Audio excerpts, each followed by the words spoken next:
Hello dear student, blight of rice. This is a bacterial disease also known as bacterial blight of rice, and the blight means include sudden and severe yellowing, browning, spotting, withering और drying of leaves.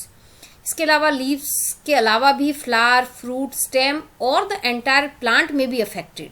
ये जो bacteria है rice के किसी भी part को affect कर सकता है. Normally most blight are caused by bacterial, लेकिन कुछ फंजाई ऐसी हैं वो भी ब्लाइट डिजीज नॉर्मली प्लांट के अंदर कॉज करती हैं. बैक्टीरियल जो ब्लाइट है राइस में, इसमें जो लीफ है वो येलो हो जाती है, ड्राई हो जाती है और विल्टिंग भी इसके अंदर हो जाती है प्लांट के अंदर. सबसे पहले जो इसका होस्ट प्लांट है ब्लाइट ऑफ राइस में डेफिनेटली राइस है, जिसको हम बैक्टीरियल ब्लाइट ऑफ राइस कहते हैं. और इस डिजीज इज कॉज्ड बाय, जिसका कॉजल ऑर्गेनिज्म है, it is a Xanthomonas oryzae. This bacterial blight is a very common and wide spread disease of paddy in Asia. It is a deadly bacterial disease that is among the most destructive of cultivated rice, which is known as Oryza sativa.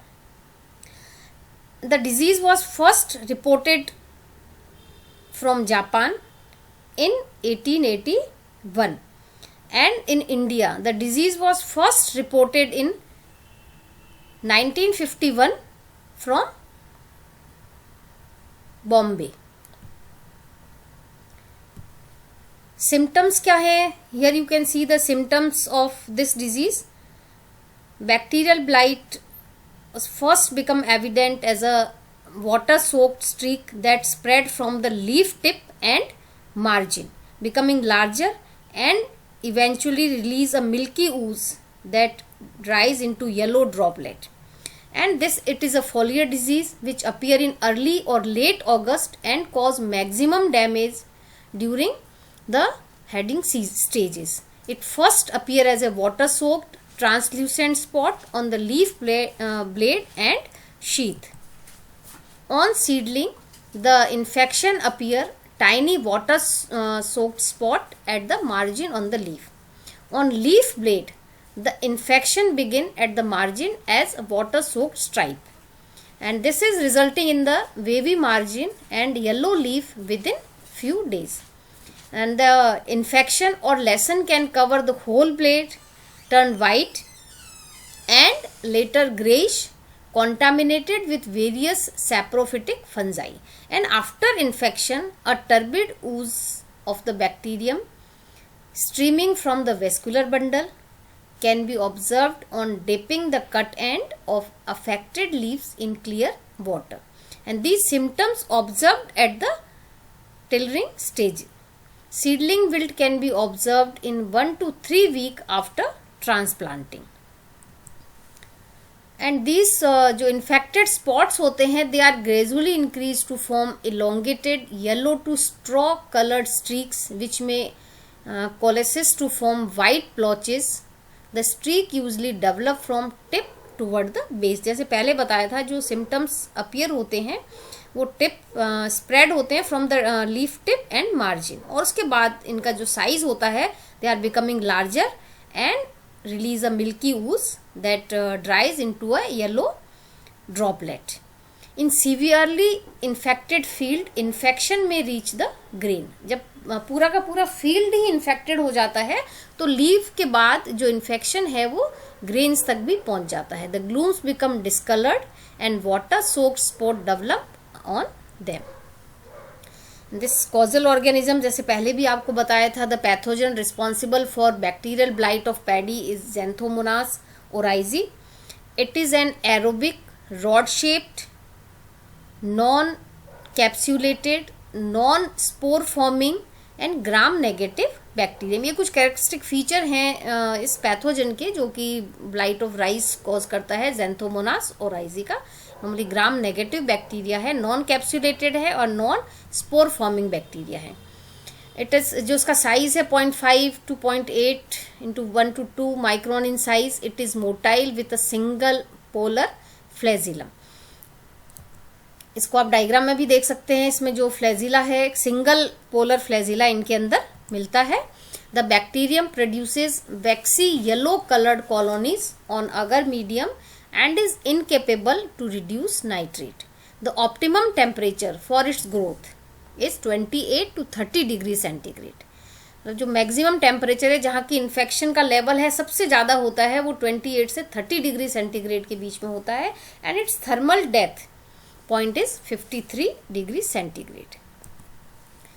अब disease का development के लिए favourable conditions क्या क्या होती हैं, कौन सी conditions हैं रिक्वायर्ड कंडीशन जिसमें डिजीज सबसे ज़्यादा जो है सीवियरली प्लांट को अफेक्ट करती है।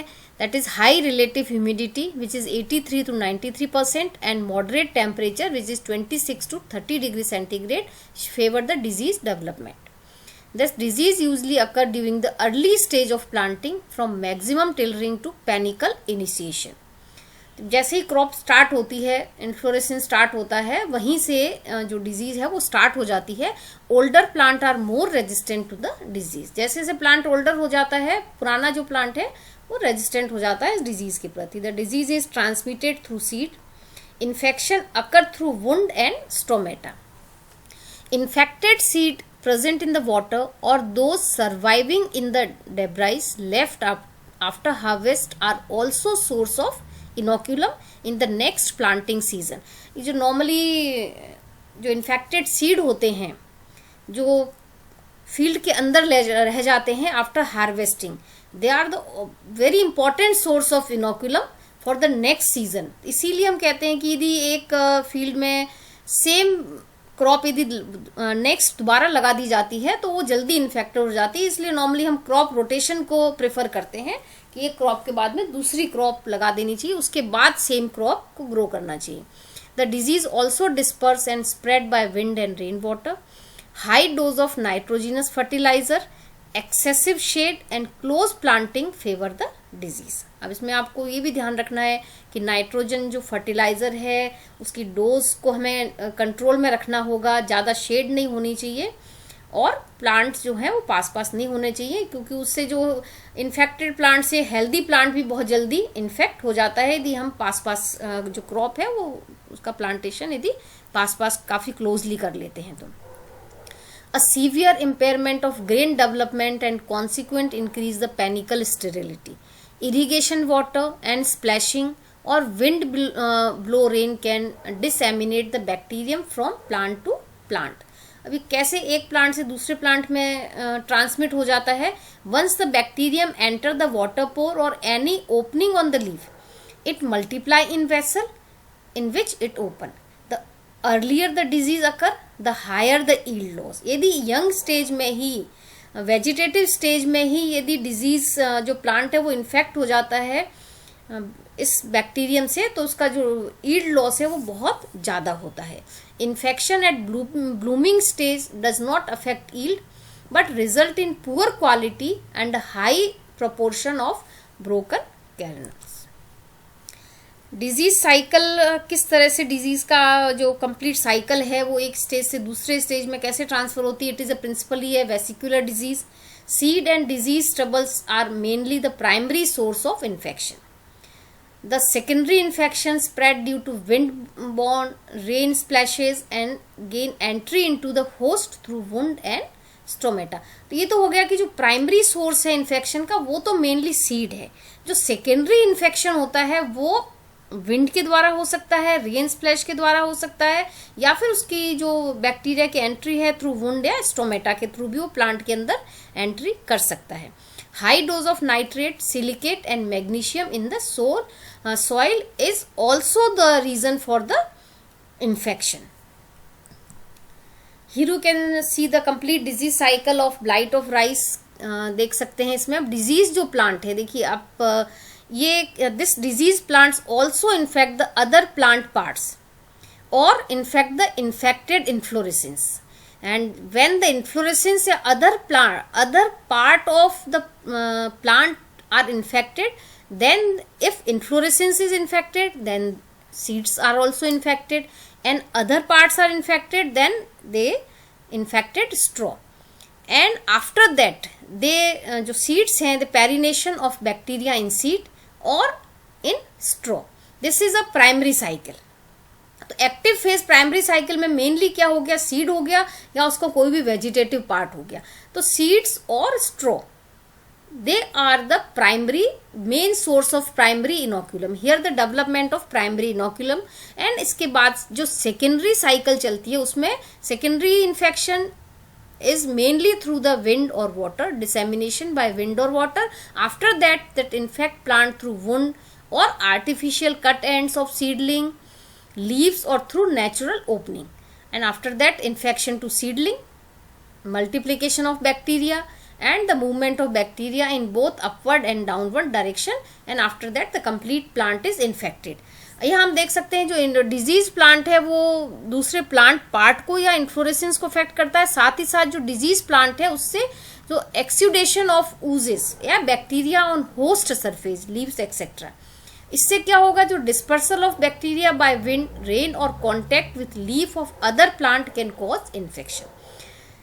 डिजीज जो प्लांट है वो प्लांट पार्ट को या इन्फ्लोरेसेंस को अफेक्ट करता है, लेकिन इस डिजीज प्लांट से जो एक्सुडेशन बाहर निकलता है, ऊजेस आउट बाहर आता है, वो भी विंड के द्वारा या रेन के द्वारा दूसरे प्लांट पार्ट के कांटेक्ट में आता है, चाहे लीफ हो चाहे अदर प्लांट हो, और वो दूसरे प्लांट को भी डिजीज इन्फेक्शन कॉज करता है. तो जो सेकेंडरी साइकिल में नॉर्मली विंड हो गया, रेन हो गया या फिर नेचुरल ओपनिंग के थ्रू होता है. और प्राइमरी जो इन्फेक्शन होता है उसका मेन जो सोर्स है इनोकुलम का वो है सीड के थ्रू डिजीज एक प्लांट से दूसरे प्लांट में ट्रांसमिट होती है.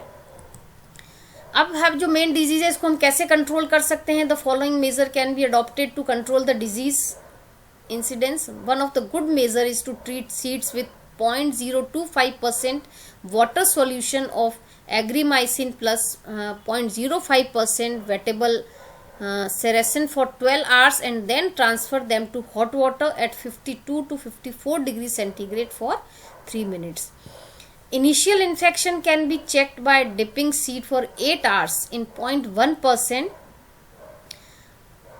seracin wet plus streptomycin 0.3 gram in 2.5 gallon of water. तो इनिशियल इन्फेक्शन तो क्यों सीड्स के द्वारा ही होता है, तो सबसे पहले तो हमें सीड ट्रीटमेंट ही कर लेना चाहिए ताकि इन्फेक्शन आगे जो प्लांट पार्ट में डेवलप न हो. Spraying agrimycin plus copper oxychloride for 5 times at 12-day intervals prevent secondary spread. Chlorination of irrigation water also help in reducing infection.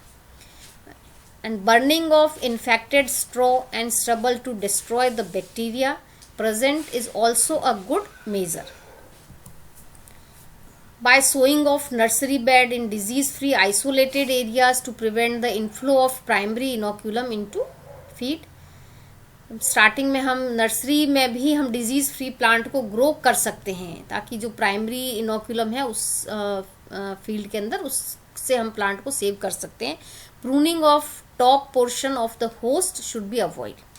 बाकी इसके अलावा हम कुछ रेजिस्टेंट वैरायटी भी ग्रो कर सकते हैं by cultivating resistant variety such as Sathi N22, IR20, IR22, W529, W348 and Ratna variety.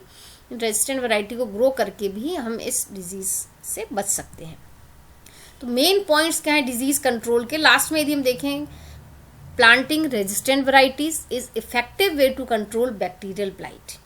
Used balanced amount of plant nutrient, especially nitrogen. जैसा पहले ही बताया था कि high amount of nitrogen cause the infection. तो जो हम नाइट्रोजन न्यूट्रिएंट्स हैं उनको हम बैलेंस अमाउंट में ही यूज करें. Ensure good drainage of field and nurseries. Keep fields clean. Remove weed host and plow under rice stubble, straw which can be serve as a host of bacteria. Allow fallow field to dry to suppress disease agent in the soil and plant residue.